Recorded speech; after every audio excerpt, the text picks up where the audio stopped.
La ocupación con el propio ser, fe correcta e incorrecta. Saludos en el nombre del Señor.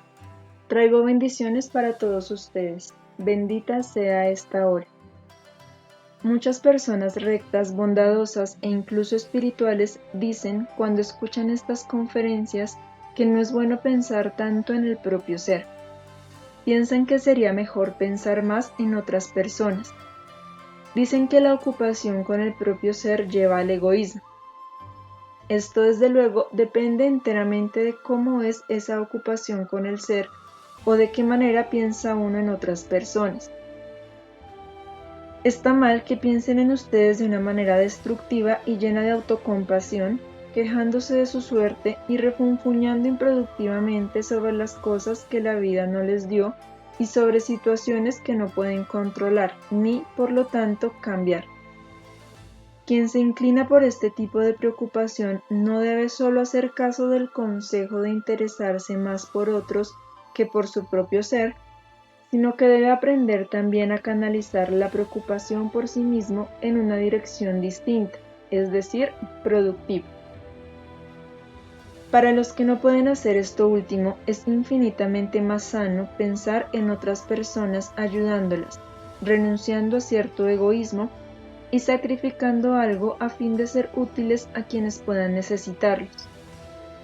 Sin embargo, los que están listos para el tipo correcto de ocupación con su propio ser, también deben pensar en los demás de la manera correcta y practicar esta en todo momento. Una cosa no excluye la otra. Cuando hacen algo útil y olvidan sus propias preocupaciones y dificultades, realizan algo valioso en todas partes, tanto para los demás como para ustedes mismos. La ocupación con otros también puede practicarse de la manera incorrecta, y por desgracia muchas veces sucede esto. Pensar constantemente en los asuntos de otras personas, criticarlas y juzgarlas, ciertamente no les ayuda a ser menos egoístas. El solo hecho de que piensen en otros en lugar de pensar en ustedes no es garantía de que estén actuando espiritualmente. Así como el mero hecho de pensar en ustedes mismos, si se hace de la manera correcta, no es prueba de egoísmo. Todo depende de cómo se haga. La gente se engaña con gran frecuencia cuando está en uno de estos extremos. Si piensan en otros destructivamente, con juicios, tienden a creer que están haciendo algo bueno. Al mismo tiempo, se aferran a la opinión ajena de que la ocupación con el propio ser es dañina. Usan mal esta verdad para racionalizar su actitud equivocada. También existe un tipo improductivo y debilitante de ocupación con el propio ser que muchas veces se oculta tras la máscara de debo llegar a conocerme, debo analizar mis sentimientos, pero nada de esto se hace. Así que tengan cuidado de cómo piensan en ustedes y en otros. Examínense también en este sentido, mis queridos amigos. Las personas muy desarrolladas espiritualmente pueden invertir todos sus esfuerzos en el autosacrificio por los demás, ayudándolos lo más que pueden y haciéndoles un gran bien. Sin embargo, se espera aún más de este tipo de personas porque su desarrollo espiritual lo justifica. Y esto es la purificación de los motivos, el profundo autoconocimiento que es un requisito indispensable del desarrollo espiritual. Algunas personas pueden descuidar esta parte de su tarea y evadir el asunto por su fuerte énfasis en la ayuda a los demás. De nuevo les digo, la ayuda que se brinda a otros no debe ser descuidada solamente porque se conocen mejor. Por el contrario, por favor, traten de descubrir si pertenecen o no a esta categoría. Todos los que escuchan o leen estas palabras, amigos míos, están listos para emprender el tipo correcto de autoanálisis. Es posible que ya realicen las acciones correctas e incluso tengan los pensamientos correctos en muchos sentidos, pero al proseguir el desarrollo esto no basta, como bien lo saben. Es necesario que sus emociones sean puras y sin engaño.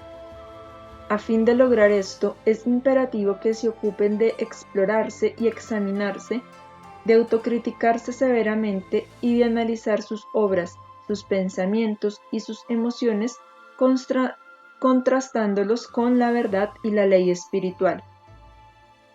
Las personas que no se conocen no pueden conocer a otros. La persona que no se entiende a sí misma no puede entender a otros, y el que no se ama no puede amar a otros. Aquí también puede objetarse el dicho de que amarse a sí mismo es egoísta. Yo les digo que esto solo es cierto si el amor a uno mismo se practica huyendo autoindulgentemente del necesario dolor de la vida. Este es el ser pequeño que no debería ser amado, al que ustedes deben tratar severamente. Pero si no se respetan sanamente a sí mismos y no aman a su ser más grande, que es su ser divino, jamás podrán amar verdaderamente a los demás. El tipo correcto de amor y de respeto por sí mismos solo se produce si persiguen y alcanzan el desarrollo espiritual que han planeado en espíritu para esta tierra. Si descuidan esto, no importa cuánto lo cubran con subterfugios y autoengaños, en lo más profundo de su inconsciente sigue estando el hecho de que no se están desarrollando como debieran, que están violando varias leyes espirituales en sus emociones, sino en sus pensamientos y acciones, que se están escapando de ustedes mismos de alguna manera. Todo esto conduce al autodesprecio, que es la verdadera causa de los complejos de inferioridad, no importa lo bien que los racionalicen. Por lo tanto, solo pueden respetarse si hacen el mayor de los esfuerzos por desarrollarse espiritualmente, por sacrificarse por los demás. Y solo cuando esté presente este bien fundado respeto por sí mismos, podrán verdaderamente respetar a otros. Así que ya lo ven, amigos míos, el círculo debe cerrarse aquí también. Cuanto más practican el tipo correcto de ocupación con su propio ser, menos egoístas serán, y por lo tanto más podrán ayudar a otros y hacer obras buenas en su beneficio. Piensen críticamente en ustedes mismos y sean compasivos con los demás. Pero ¿cuántas personas, aun las espirituales, hacen exactamente lo contrario? Ignoran muchos de sus propios defectos, sus tendencias enfermas, incluso las que son muy visibles para todos los demás, y siempre están listas para condenar a otros, si no con palabras, entonces en sus emociones y pensamientos.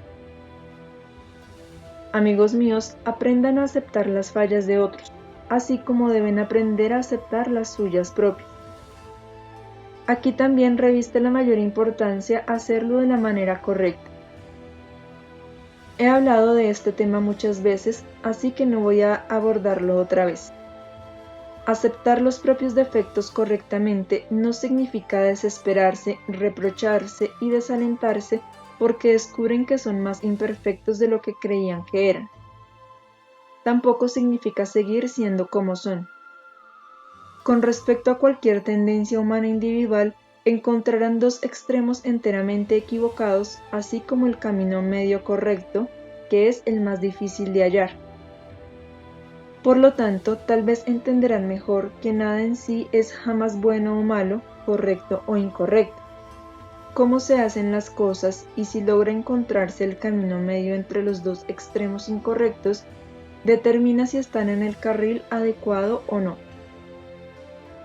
Solo cuando se acepten ustedes de la manera apropiada, podrán aceptar a otros como son y vivir de acuerdo con la ley espiritual que exige que dirijan sus esfuerzos a donde puedan producir verdaderos resultados, hacia ustedes mismos. Ustedes son la única persona sobre la que tienen el poder de efectuar cambios. Nunca pueden cambiar a otro, por lo tanto, sus esfuerzos se pierden en esa dirección. No obstante, pueden ayudar a influir sobre otra persona mediante su propio cambio. Ella puede decidir cambiar también. Su influencia solo puede ser verdaderamente productiva si ponen el ejemplo primero. Cuando los defectos de otras personas les producen desarmonía de cualquier tipo, ello indica que en lo más profundo de su ser resienten aún más el hecho de que no pueden cambiarles.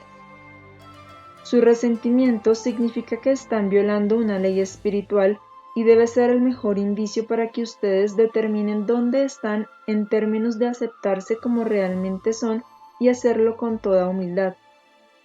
Cuanto más serenos permanezcan frente a los defectos de otras personas, más se habrán aceptado como son. Así, tendrán una base sana en su alma sin importar cuántas imperfecciones les queden todavía.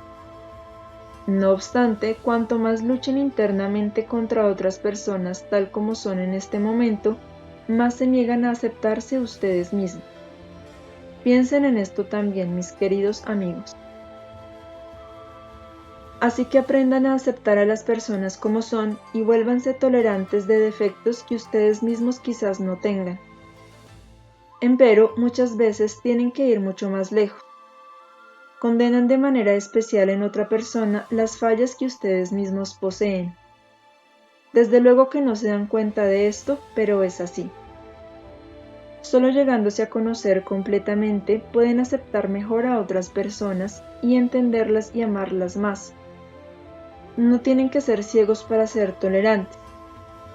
Una persona básicamente intolerante muchas veces no quiere ver los defectos de otra persona cuando la ama profundamente o tiene mucha afinidad con ella.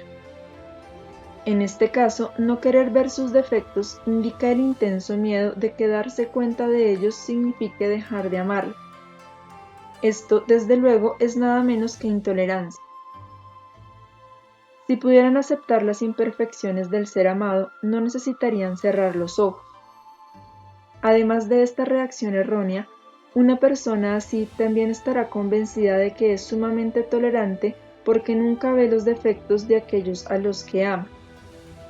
Esta es otra de las máscaras que la gente se pone tan a menudo.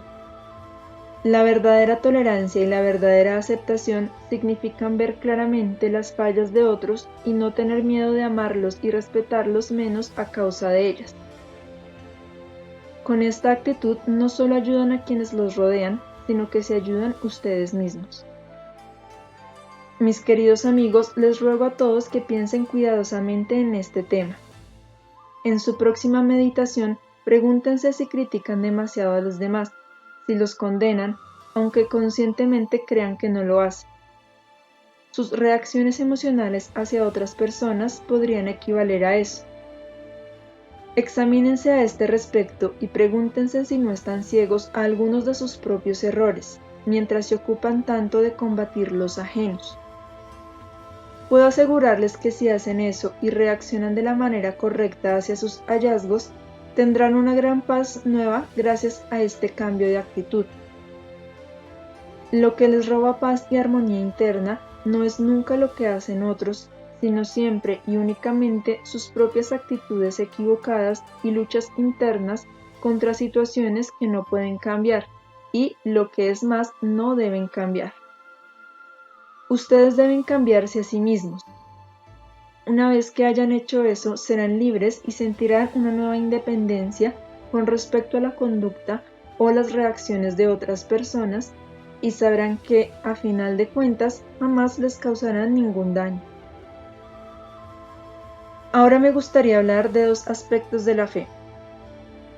Muchas personas son sinceras en sus esfuerzos por emprender su desarrollo espiritual, pero su fe no es cabal. En algún lugar siempre acecha la duda oculta. ¿Realmente será cierto? ¿No es producto de mi imaginación? ¿No me estoy engañando acerca de todo esto? Me gustaría decirles qué hacer con esta tendencia, amigos míos. En primer lugar, no es aconsejable hacer a un lado la insidiosa duda. Con frecuencia hacen esto con una sincera buena voluntad, pues una parte de ustedes no desea tener estas dudas, y de alguna manera piensan que, al ocultarlas, desaparecerán.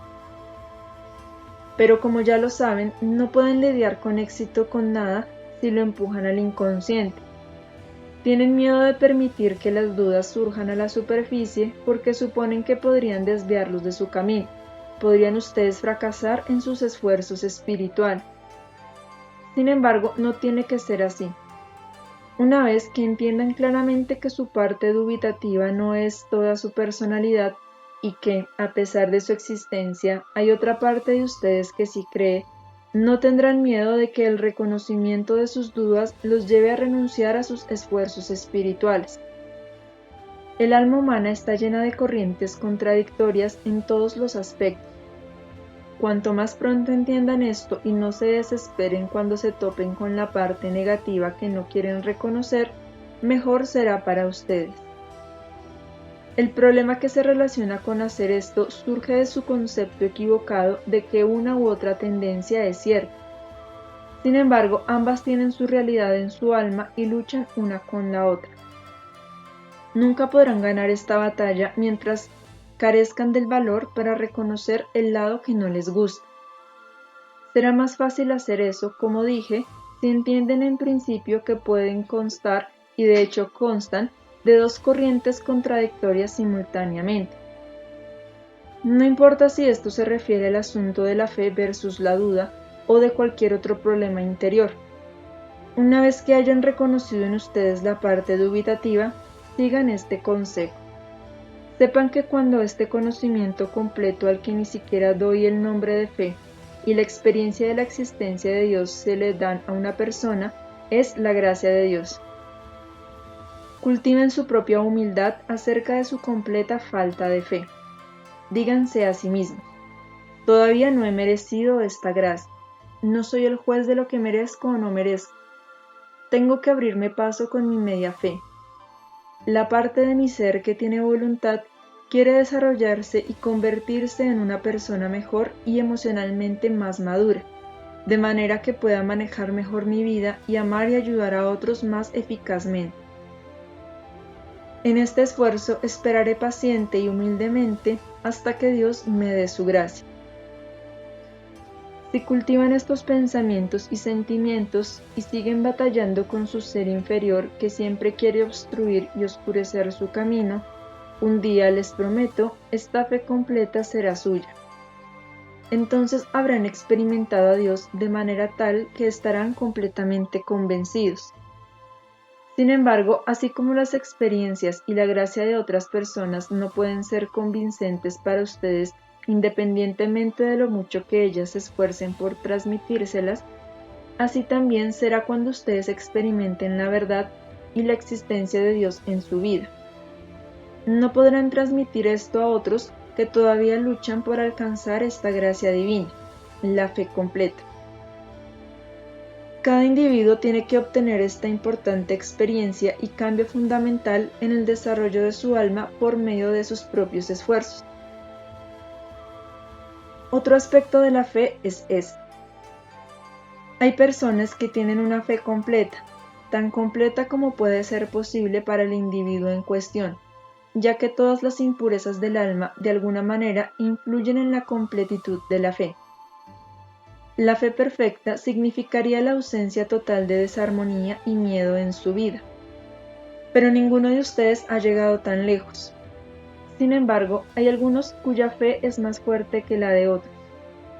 Una persona de este tipo suele tener un sentimiento no reconocido de que es algo especial para Dios, un hijo favorito, de que tiene una posición muy particular en su relación con el Padre, de que es alguien bastante único y cree que puede poseer a Dios para sí mismo. Este es un sentimiento dañino y también peligroso. Peligroso porque contiene mucho orgullo y también porque es muy fácil engañarse. Siempre se tiene a mano la autojustificación de que esta creencia es maravillosa y una expresión de la propia devoción y espiritualidad. Aquí tenemos uno de esos casos en que los motivos buenos y puros, el deseo de acercarse a Dios, el amor por el Creador, se mezclan con los malos e impuros, el orgullo espiritual y la separación respecto de los propios congéneres. Como ustedes no se darán cuenta en su intelecto de que estos sentimientos existen en su relación con Dios, les corresponde examinarse para ver si esto se aplica a ustedes y en qué medida. Cuando hayan descubierto estos sentimientos, aun en un grado pequeño, piensen que no son superiores a todos los demás a los ojos de Dios. El sentimiento de que son algo especial para Dios puede considerarse un estado transitorio en su desarrollo. Su amor y anhelo de Dios está despertando antes de que su orgullo y su voluntarismo hayan desaparecido. Las dos tendencias opuestas se combinan en el estado temporal, pero deben estar conscientes de esto y no creer ni por un instante que es bueno y correcto. Es parte del proceso de crecimiento que ustedes mismos tienen que tamizar y purificar. Invito a aquellos de ustedes a quienes pueda aplicarse esto a examinar sus sentimientos cuando piensen en Dios, cuando sientan a Dios y cuando se esfuercen por acercarse a Él. Aunque sientan que todo es como debe ser, ¿no hay en algún lugar un sentimiento oculto que nunca han reconocido de que están más cerca de Dios y son más amados por Él que otras personas? La raíz de este sentimiento puede encontrarse incluso en personas cuya fe todavía no es real, pero surgirá de manera más fuerte una vez que la fe sea íntegra y se desarrolle el proceso transitorio. Y si descubren que el sentimiento de sentirse especial puede aplicarse a ustedes por lo menos en un grado pequeño, empiecen a trabajar muy concienzudamente y concéntrense en su relación con sus congéneres. Con frecuencia observarán una intolerancia específica en las personas que se sienten especialmente amadas por Dios. Muchas veces tienen incluso una especie de arrogancia hacia los demás. Tal vez no siempre en su conducta exterior, sino en su actitud interior. En sus meditaciones traten de escoger a una persona a la que no respeten particularmente, o quizás a una que les disgusta más que todas las personas que conocen, o a una que les provoque una irritación especial. Luego piensen en cuánto ama Dios también a esa persona específica, tanto como los ama a ustedes. Incluso si esta otra persona está menos desarrollada espiritualmente, también es amada por Dios. Este será un ejercicio maravilloso, exactamente la medicina que necesitan, amigos míos. El alma humana es una maquinaria muy complicada, si me permiten emplear esta expresión. La purificación no reside simplemente en superar los defectos. Eso no es muy fácil y toma mucho tiempo.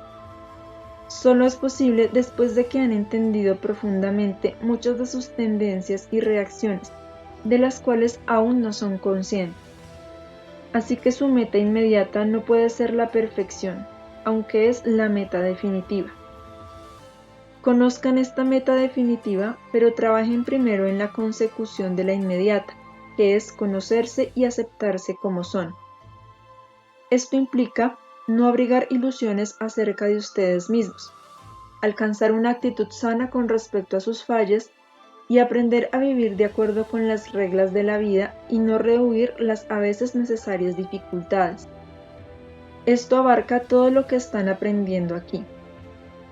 Solo después de que logren esto, empezarán gradualmente a modificar algunas de sus tendencias equivocadas y empezarán a reaccionar de manera diferente. Primero, clarifiquen sus motivos y purifíquenlos. Separen los motivos incorrectos de los correctos en una y la misma acción pauta de reacción. Esa es su tarea ahora. No detengan sus esfuerzos cuando les falte la fe, ya que son buenas personas, y como buenas personas desean ser mejores, más íntegros, más puros, más amorosos, para hacer más el bien donde quiera que estén. Aun si no pueden emprender este arduo trabajo en todos los momentos, por amor a Dios, porque no siempre están seguros de que realmente existe, háganlo por el amor a los demás, que es parte básica de ustedes. Muchas veces una persona cuya fe es aún débil tiene más amor por otros seres humanos que alguien cuya fe es fuerte y que siente, como dije antes, que ocupa una posición especial a los ojos de Dios. Ambos son estados transitorios y un día se equilibrarán y se armonizarán perfectamente. Por otra parte, cuando les lleguen las pruebas, como deben llegarles, oren para que su capacidad de pensamiento no se paralice. Eso es lo que normalmente le ocurre a una persona que se halla en una situación difícil. Aférrense a este pensamiento. Padre, dame una perspectiva clara. aunque me encuentre confundido e infeliz en este momento. Ayúdame a no olvidar lo que ya sé.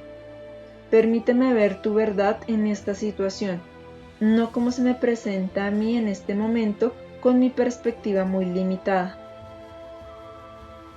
Frecuentemente observamos que cuando ustedes pasan por una prueba, su visión de las cosas se distorsiona por completo. Cuando están seguros de que su perspectiva negativa es la única verdad, se desesperan muy fácilmente. Incluso olvidan en esos momentos lo que ya saben perfectamente bien. Las fuerzas del mal que han atraído los paralizan tanto que no pueden pensar y ver lo que ordinariamente verían muy claramente. No se les ocurre pedir la verdad a Dios, porque incluso para esto sus pensamientos están demasiado revestidos de oscuridad. Solo cuando salgan de la oscuridad les sorprenderá haber sido tan ciegos. Pueden ahorrarse muchas horas difíciles volviéndose a Dios de inmediato y entendiendo lo que aquí les explico. Luchen contra la ceguera temporal entrenando a sus pensamientos para que exploren su inconsciente, la parte de su alma donde puede encontrarse la verdad olvidada. Prepárense para pruebas futuras a fin de que puedan enfrentarlas con un mejor equipo mental. Y ahora, amigos míos, estoy listo para sus preguntas. Pregunta: ¿por qué a tan pocas personas se les imparten estas verdades espirituales y saben que existe una comunicación con el mundo espiritual? ¿Acaso somos mucho mejores que otros que no saben nada de todo esto? ¿Cuál es el criterio por el que se elige a alguien para que sea guiado a algo así? Respuesta: una comunicación con el mundo espiritual de Dios es algo raro porque es sumamente complicada. Los peligros de no sostenerse en este camino para alcanzar la comunicación con las esferas divinas son grandes, una vez que se han despertado las habilidades psíquicas. Muchos médiums empiezan de la manera correcta y luego caen debido a su orgullo o a otros obstáculos interiores. Cualquier cosa que hay en la tierra de buena calidad es rara. La mala calidad y la mediocridad son más comunes en cualquier cosa, así que también en esto. El criterio para decidir quién está destinado a tener una comunicación así, que desde luego es una gracia de Dios, no puede explicarse con unas cuantas palabras. Yo podría decir que la gran mayoría de los seres humanos no están listos aún para aprovechar estas enseñanzas. Tienen que aprender muchas otras cosas primero. Pueden desarrollar su vida de otras maneras donde quiera que estén.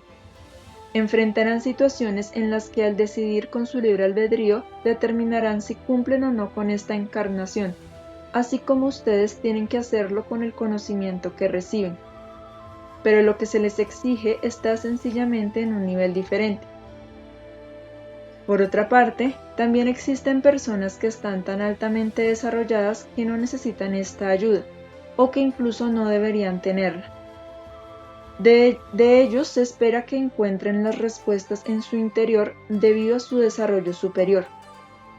Así que las personas de desarrollo más alto que el de ustedes, así como las personas de desarrollo inferior, pueden encontrar lo que necesitan en esta vida específica en cualquiera de las religiones existentes. Pueden encontrar la esencia en ellas y desarrollarse a partir de la verdad que se puede hallar en cualquier religión, haciendo caso omiso de los errores humanos. Esta es una decisión individual. El que sabe escucharse a sí mismo encontrará intuitivamente lo que necesita para esta vida, qué cultivar, dónde concentrar más su desarrollo. Quien quiera que se esfuerce por desarrollarse espiritualmente tendrá contacto a final de cuentas con el mundo divino, ya sea que esto suceda a través de la mediunidad o por otros medios. Y el objetivo de los espíritus del orden divino es llevarlos a todos tan lejos que tengan un contacto personal de un modo o de otro, no necesariamente a través de la mediunidad.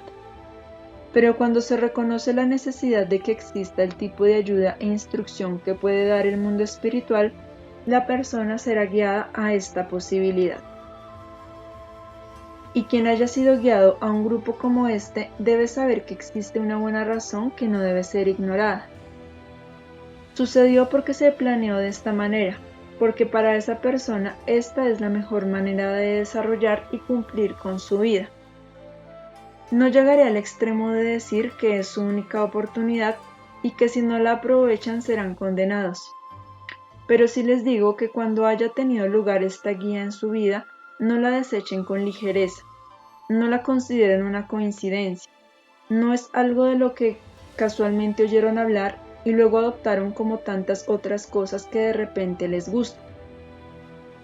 Traten de ver si hay algo más, profundicen. El que estén aquí tiene un buen propósito.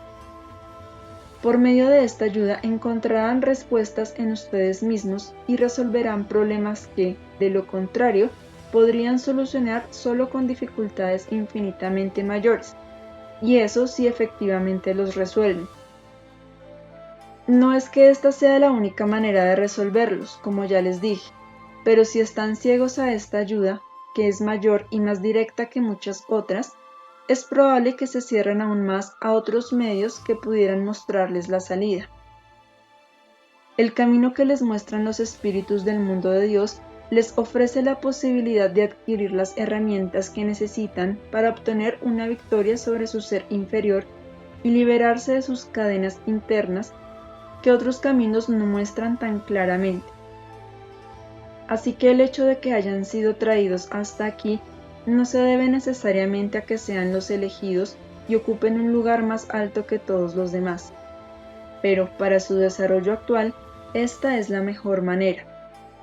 Y es posible que hayan hecho méritos en vidas pasadas que deseaban utilizar de esta manera antes de encarnar, en vez de usarlos de una manera diferente. Pregunta: ¿las personas con dificultades emocionales o incluso con una personalidad escindida nacieron así, trajeron estas características con ellos o las adquirieron siempre en esta vida? Respuesta: oh no, no las adquirieron en esta vida. Siempre que existe un trastorno realmente severo, no pudo haber sido causado en esta vida tan solo.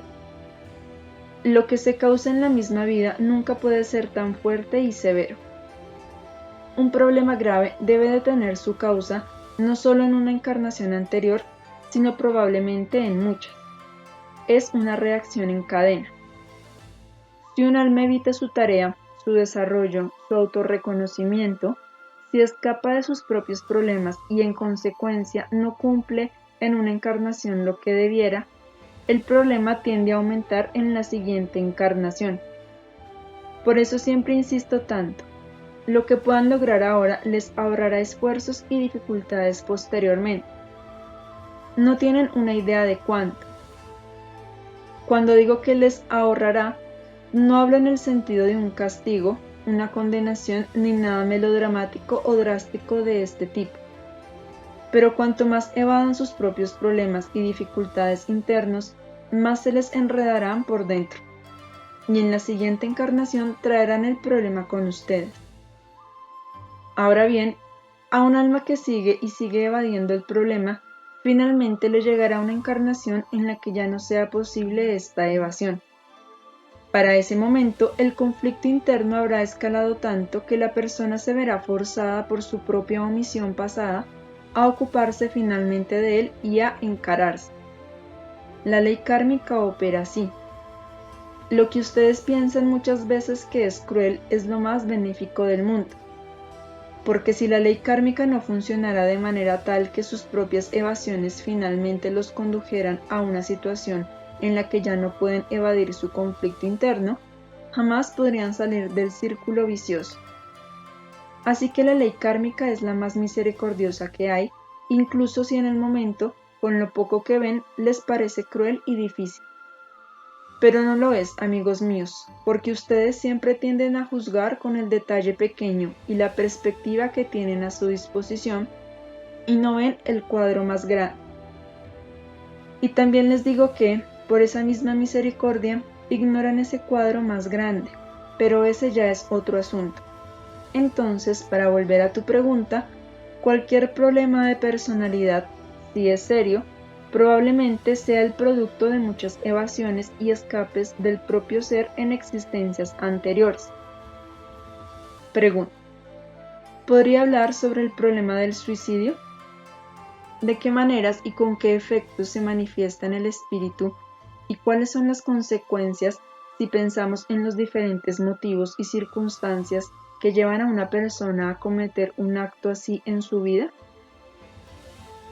Respuesta: el motivo para suicidarse es, de nuevo, el mismo problema básico que mencioné antes, por lo menos en la gran mayoría de los casos: evadir y huir de las dificultades que uno mismo se creó, ya sea en vidas anteriores o en la misma. Y esto desde luego constituye una gran violación de la ley divina. Hay que pagar por eso. Existen circunstancias mitigantes, por ejemplo, cuando una persona está muy enferma y torturada por mucho dolor, y por lo tanto ya no tiene la capacidad de pensar. Estas son circunstancias mitigantes y se toman en consideración. Pero eso no significa que lo que se evadió no tiene que vivirse hasta el final, pues a nadie se le pide soportar más de lo que puede.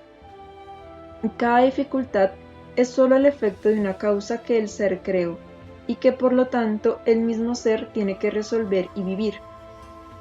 Cuanto antes reconozcan esto y adiestren a sus emociones a aceptar esta ley básica, como tal vez ya lo hagan en su intelecto,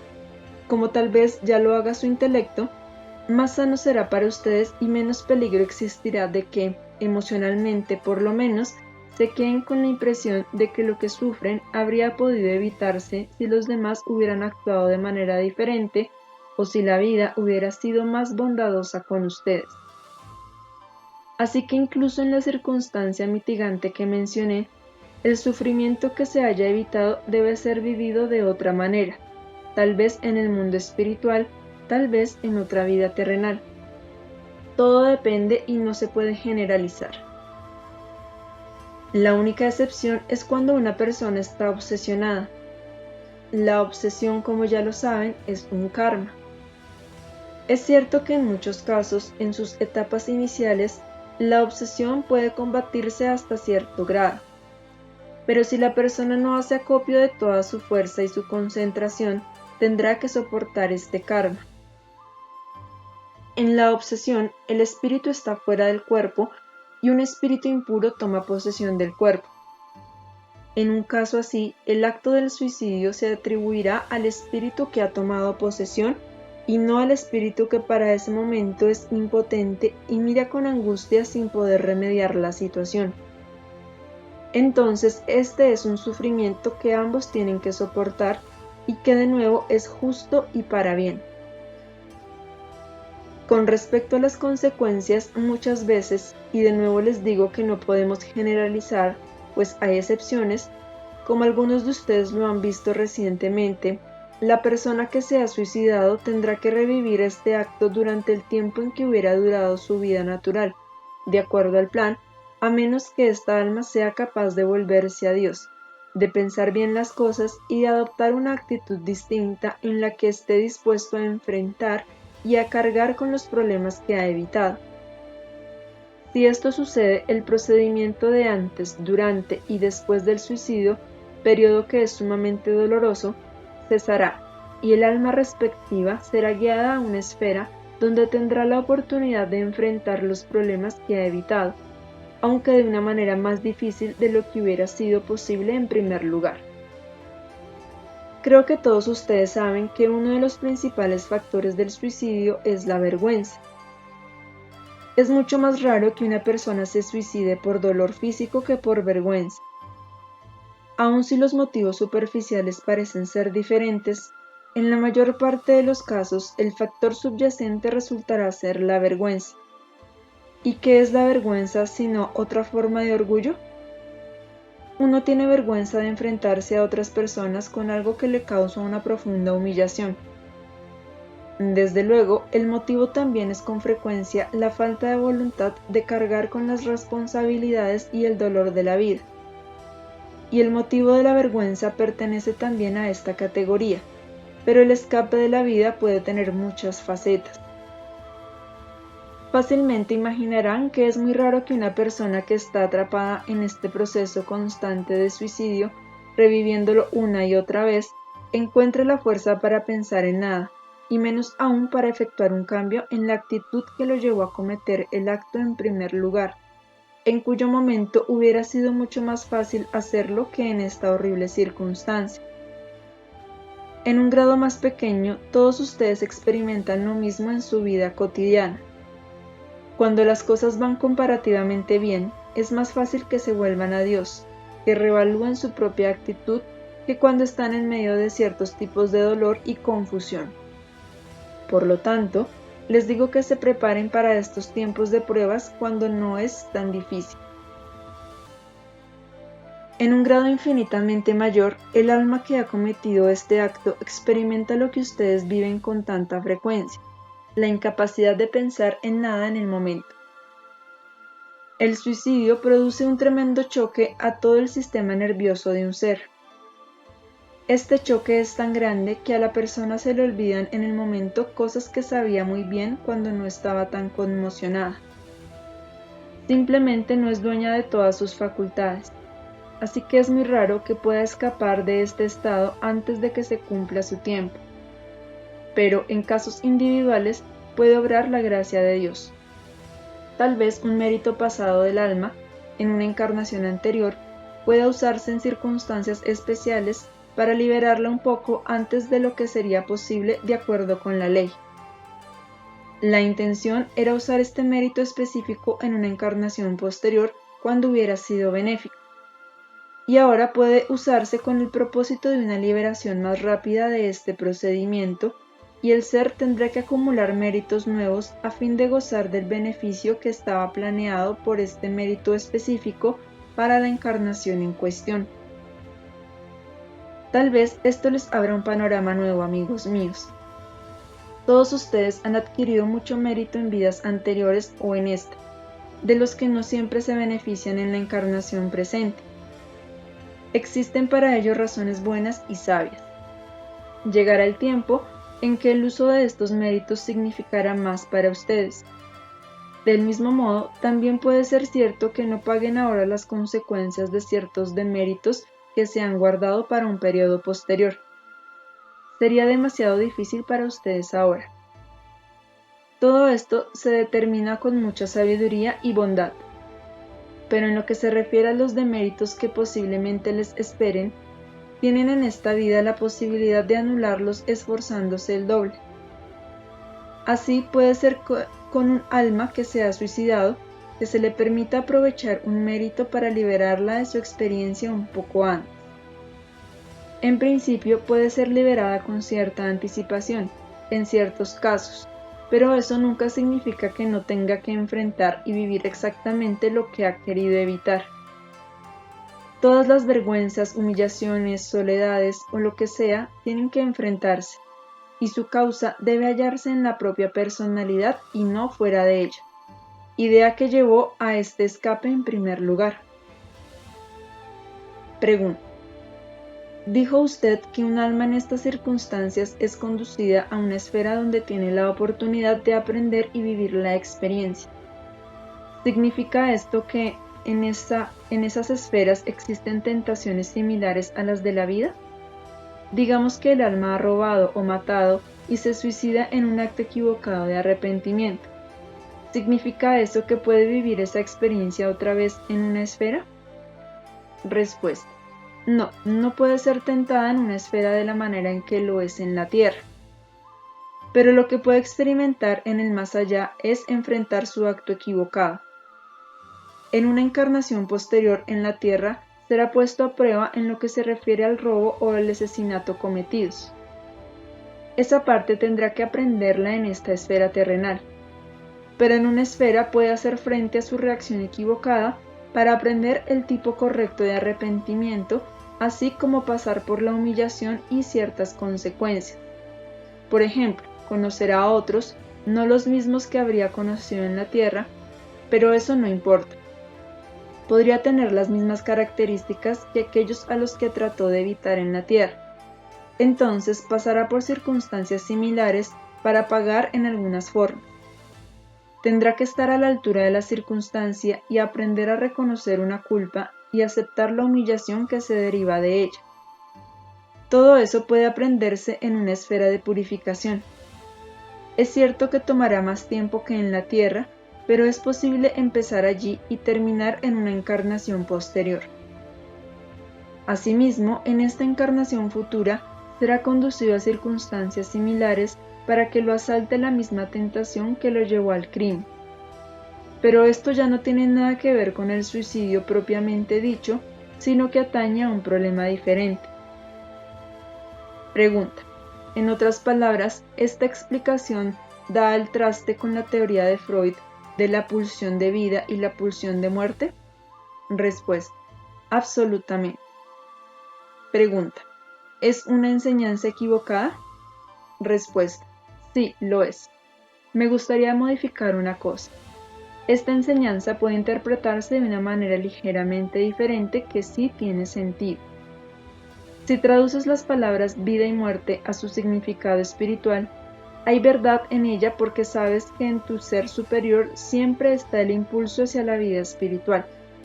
¿Y qué es la vida espiritual? Abstenerse de violar la ley espiritual. Y esto contiene una confirmación afirmativa de esta vida terrenal en la que se les dan las posibilidades de realizarse. La voluntad de Dios es que vivan su vida al máximo en el sentido espiritual. Este impulso se expresa también en el aferramiento a su vida física. Y la muerte espiritual está contenida en el ser inferior, que está atado magnética y mágicamente al mundo de la oscuridad que niega a Dios y sus leyes.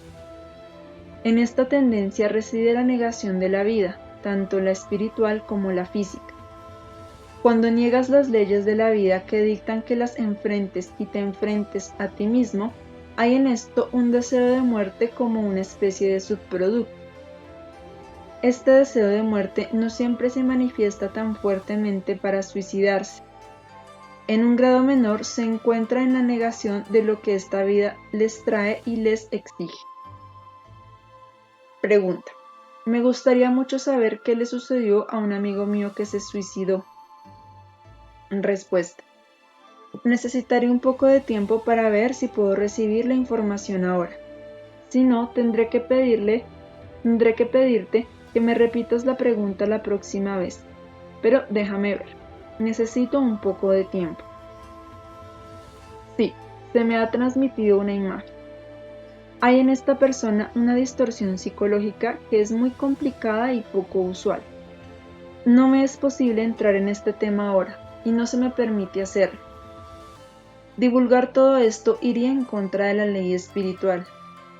Solo puedo decir que en esta persona hay dos tendencias muy contradictorias, y curiosamente, amigo mío, en el sentido del que acabo de hablar.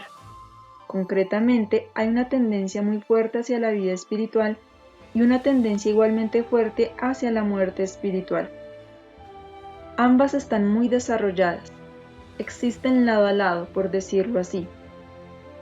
Hasta ese grado, este no es un fenómeno muy común, pero tuvo su origen en muchas encarnaciones anteriores. Sabiendo todo esto, se vuelve muy claro y comprensible lo que lo llevó al suicidio.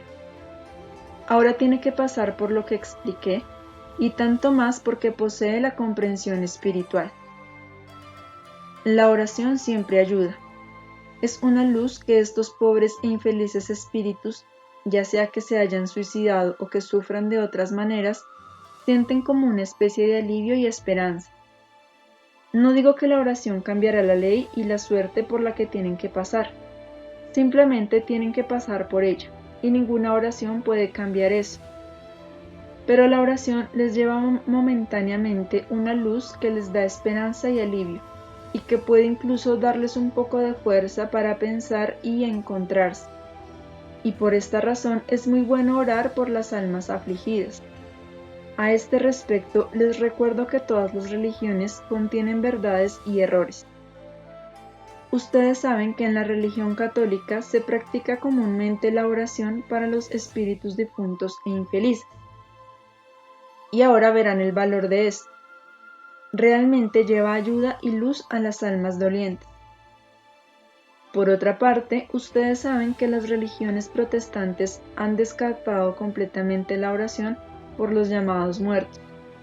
Esto también contiene una parte de verdad porque los alcanzó la comprensión de que la oración no puede cambiar lo que un alma ha sembrado y tiene que cosechar. Así que en este sentido también hay verdad en esta misma idea contraria. Esto puede hacerlos reflexionar en muchos otros temas también, en que las diferentes religiones dicen cosas contrastantes acerca de uno y el mismo asunto.